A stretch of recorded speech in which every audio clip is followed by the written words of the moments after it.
Hello people, मैं हूँ Chetna and welcome back to my channel. I hope आप सभी बहुत अच्छे होंगे और आप लोगों ने राखी कैसे मनाई प्लीज़ शेयर करना। तो मैंने माँ की रसोई एपिसोड क्यों स्टार्ट की।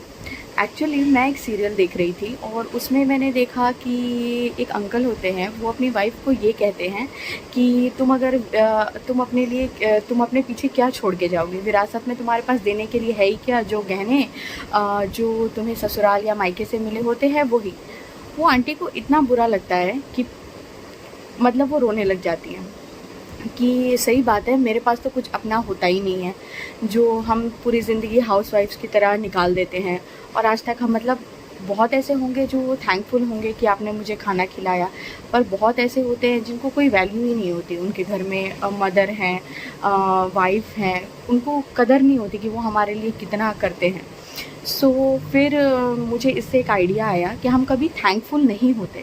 अगर होटल से वही चीज़ें आती हैं, वाह कितना टेस्टी है ना, बट जब हमारे घर की औरतें हमारे लिए ही खाना बनाती एवरी डे 24/7 उनका जॉब होता है, लेकिन हम उनको कभी थैंक यू नहीं बोलते। मम्मा आज अच्छा खाना बनाया, थैंक यू, कभी नहीं। या आपकी वाइफ ही हो गई, वो भी अगर कभी खाना बनाती हैं, जो भी हम मुझे देख रहे हैं शादीशुदा आदमी, तो मतलब वो भी कभी अपनी वाइफ को थैंक यू तक नहीं बोलते कि हाँ चलो वो तो उनका ड्यूटी है, वो काम कर रहे हैं, उनका वो बस एक काम की तरह लेते हैं। कभी ये नहीं समझते कि वो मतलब कि वो हमारे लिए कर रही हैं।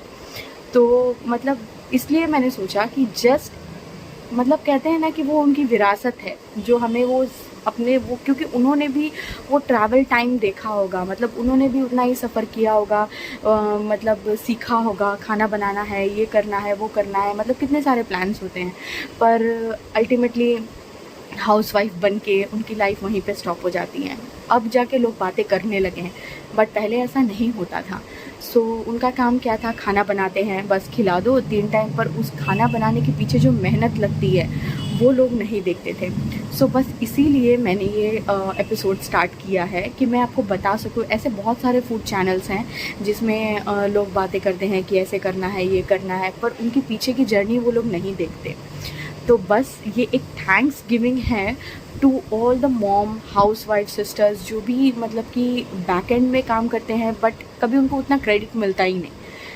तो बस इसीलिए मैंने ये सीरीज़ स्टार्ट की है। आई होप मुझे उतना ही प्यार मिलेगा। ये सारी रेसिपीज़ मेरी मॉम की ही हैं जो वो बनाती हैं, इसमें मेरा 1% भी कुछ भी नहीं है। ये जस्ट मैं उनकी रेसिपीज़ है, मैं व्लॉग करके मतलब आगे बढ़ा रही हूँ। मतलब जो उन्होंने सीखा है, मतलब हमारे मतलब कहते हैं ना हमारा हाथ जल जाता है, ओ मम्मा हाथ जल गया, ये मतलब हमारे कितने सारे टैंट्रम्स होते हैं जो वो अब देखती हैं। पर उनके टाइम में उतना कुछ होता नहीं था, चूल्हे में बनाते थे कुछ लोग, मतलब उस समय गैस नहीं होता था, फिर भी बनाते थे, लेकिन कोई टैंट्रम्स नहीं, कुछ भी नहीं, मतलब वो उनका जॉब था। तो एक तरह से बस इसीलिए मैंने ये सीरीज़ स्टार्ट की है। फ्रैंकली मतलब कि आप अपनी वाइफ को या मदर को या सिस्टर को, जो भी आपको फूड सर्व कर रहे हैं, just see a small thank you. बस एक थैंक यू की ज़रूरत है। आप एक थैंक यू बोलो, सी वो स्माइल देखो। मतलब अगर खाना, मतलब कहते हैं ना हम होटल से खाना कुछ भी लेके आते हैं, टेस्टी बनता, वाओ कितना मस्त बना है, लेकिन आज तक कभी हमने अपनी मम्मी को बोला है या वाइफ को बोला है यार आज अच्छा बना है खाना, मम्मा आज अच्छा बना है खाना, मतलब कभी नहीं। बहुत सारे ऐसे लोग होंगे जो मुझसे अग्री नहीं करते होंगे ऑब्वियसली, बट ये मेरे थॉट्स हैं। मैं किसी की फीलिंग्स हर्ट नहीं करना चाहती, बट येस कहीं ना कहीं मैंने देखा भी है और मैंने फील भी किया है। सो बस इसीलिए मैं ये व्लॉग बना रही हूँ और ये सीरीज़ मैंने स्टार्ट की है ताकि हमारे जो कल्चर्स हैं वो मिक्स हो सके। जो मेरा ट्रेडिशन है वो आप फॉलो करना ये ज़रूरी नहीं है, पर हम किसी किसी में होती है ना कि हाँ चलो मैं देख के सीखती हूँ। बस इसीलिए जो हम बना रहे हैं, जैसा हम बना रहे हैं, वही मैं आगे फॉरवर्ड कर रही हूँ और कुछ नहीं। So yes, let's begin with the recipe. और आज माँ की रसोई से है पाव भाजी। सो चलो आगे बढ़ते हैं। एंड फ्रैंकली मतलब मुझे तो लिटरली खाना बनाना आता नहीं था, मैंने मेरी मासियों से ही सीखा है खाना बनाना। So I am really a big fan of my मासीज, एंड मैं मम्मी के साथ अभी थोड़े टाइम से हूँ, सो यस, मैं जब तक हूँ यहाँ पे, मैं ऑब्वियसली इनकी जो भी रेसिपीज़ हैं ये हमारी यादें बन के रहेंगी, मतलब ये उनकी विरासत है। अगर हम थोड़ा सा भी उनसे सीखते हैं ना तो वो उनकी हमारी विरासत है, मीन्स हमारे साथ रहने वाली है ये। सो यस, चलो लेट्स बिगिन। तो ये सभी इंग्रेडिएंट्स हमें चाहिए होंगी, इसीलिए मैंने पहले से ही एक इंग्रेडिएंट लिस्ट बना के इसमें अटैच कर दिया है। तो जो लोग को अगर लैंग्वेज में प्रॉब्लम होगी तो इस तरह से वो समझ जाएंगे। और हमें कुछ प्रिपरेशन भी करनी है।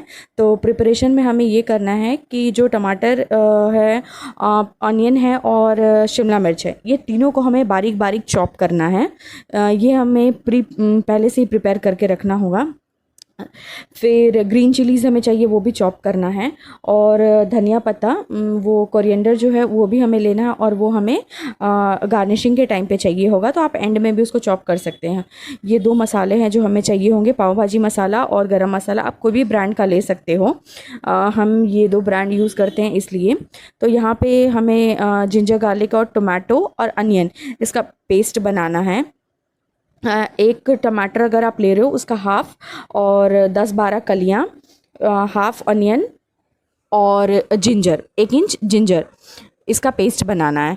और हमने इसका जो मेन इंग्रेडिएंट है आलू, वो हमने पहले से ही बॉईल करके रखा हुआ था, तो मैंने 8 से 10 आलू लिए हुए थे।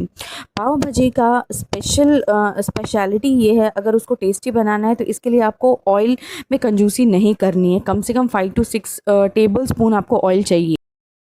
हम 5 to 6 सर्विंग्स के लिए बना रहे थे, तो इसलिए एक बड़ा सा कढ़ाई लिया है, उसमें तेल डाल दिया है, रिफाइंड यूज़ किया है।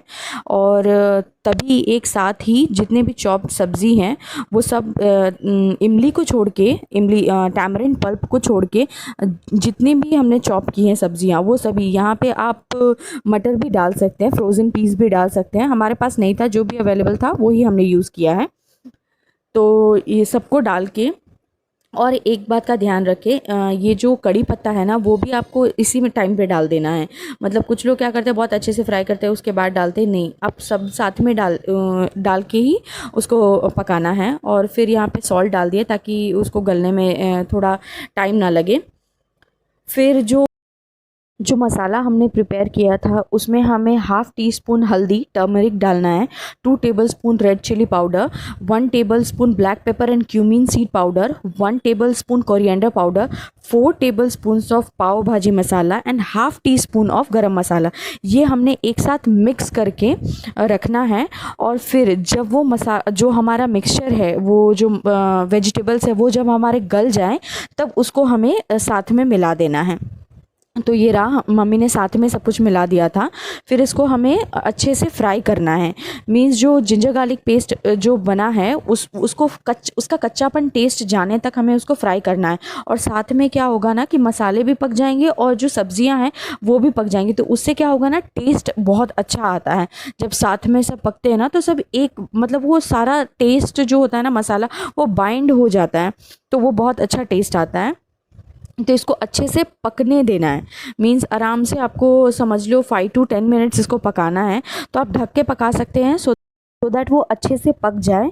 फिर आपको एक बार ढक्कन उठा के देखना है कि हाँ वो अच्छे से गला है या नहीं। अगर गल गया होगा तो आपको 1 ग्लास ऑफ वाटर ऐड करना है, और उसके बाद उसमें जो भी बॉइल्ड और मैश्ड पोटैटोज़ है आपको उसमें ऐड करना है, और फिर उसको अच्छे से चलाना है ताकि वो सब बाइंड हो के एक मतलब एक स्मूथ मिक्सचर जैसा रेडी हो जाए। मीन्स कि सब अलग अलग नहीं दिखने चाहिए, इसलिए आपको पानी ऐड करने के लिए कहा गया है। इस टाइम पे अगर आप पानी ऐड करेंगे ना तो वो आलू के साथ अच्छे से मिक्स होके एक स्मूथ मिक्सचर बन जाएगा। तो मतलब क्या होगा कि सबका टेस्ट एक जैसा होगा, कंबाइन हो जाएगा वो। फिर इसको अच्छे से मिक्स करके और फिर इसको पकाना है 5 to 7 मिनट्स। मीन्स ऑलरेडी सब कुछ पके हुए हैं, सब्जियां पक चुकी हैं, आलू ऑलरेडी बॉइल्ड है, तो हमें ज़्यादा कुछ इसमें अभी कुछ भी नहीं करना है, मसाले ऑलरेडी पक चुके हैं। तो बस इसको अच्छे से मिक्स करके, और फिर अगर आपको लग रहा है कि ये थोड़ा गाढ़ा हो गया है तो आप इसमें पानी ऐड कर सकते हैं। तो लेकिन आलू अच्छे से मिक्स करने के बाद तो इसमें हमने फिर वापस में पहले 1 गिलास पानी ऐड किया था, फिर हाफ करके 1 ग्लास पानी ऐड किया, यानी टोटल हमने 2 ग्लासेस ऑफ वाटर ऐड किए हैं।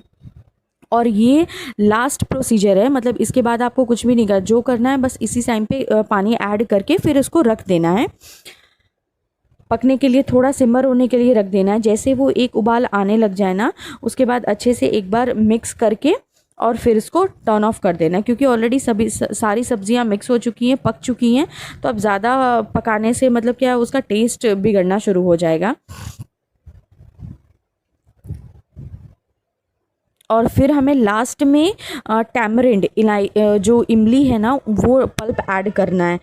जो जिनको इमली नहीं पसंद या कुछ एलर्जी है तो आप नींबू भी ऐड कर सकते हैं, लेकिन गैस ऑफ होने के बाद।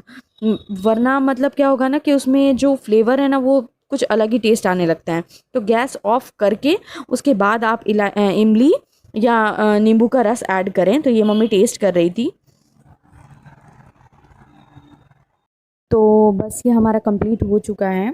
तो अब आप ये गैस ऑफ करके और फिर जो चॉप्ड कोरिएंडर है वो ऐड करके आप इसको सर्व कर सकते हैं। तो ये फाइनली हो चुका था। और एकदम गर्म में कोरिएंडर ऐड ना करें, वो काला हो पड़ जाता है, इसलिए थोड़ा ठंडा होने के बाद आप थोड़ा ऐड कर सकते हैं।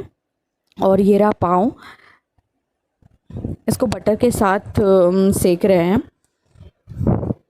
और ये रहा फाइनल लुक। एक्चुअली रात का समय था और कैमरा इतना फोकस नहीं कर पा रहा था जो इसका रियल कलर था वो। सो येस, तो मैं बहुत सारे एंगल से ट्राई कर रही थी। So yes, that's it for today. मैं जल्दी नेक्स्ट एपिसोड लेके आऊँगी। बहुत ऐसे लोग होंगे जो ये भी सोच रहे होंगे कि ये माँ की रेसिपीज़ है तो फिर आप व्लॉग कर रहे हो, मम्मा की फ़ोटो नहीं रखी या ऐसा कुछ भी नहीं। मैंने ऐड किया है। सो एक्चुअली उसमें इशू ये है कि मम्मा इतनी कैमरा फ्रेंडली नहीं है, जो मतलब अभी उतनी रेडी नहीं है कैमरा को फेस करने के लिए। सो मैंने कहा ठीक है, टेक योर टाइम, थोड़ा थोड़ा जैसे वो फ्रेंडली होंगी, क्योंकि ये सब उनके लिए नया है। फ्रैंकली ये मेरे लिए भी उतना ही नया है। मैंने अभी it's almost been a month और so that I have started daily vlogging. So अभी मैं भी इतनी कैमरा फ्रेंडली नहीं हुई हूँ, but I am trying my very best. Means मैं बहुत ट्राई कर रही हूँ कि I maintain that relationship with you all. So जैसे ही मम्मा थोड़ा मतलब अब वो फ्रेम में आने के लिए रेडी होंगी, मैं उनका वीडियो भी अपलोड करना शुरू करूँगी।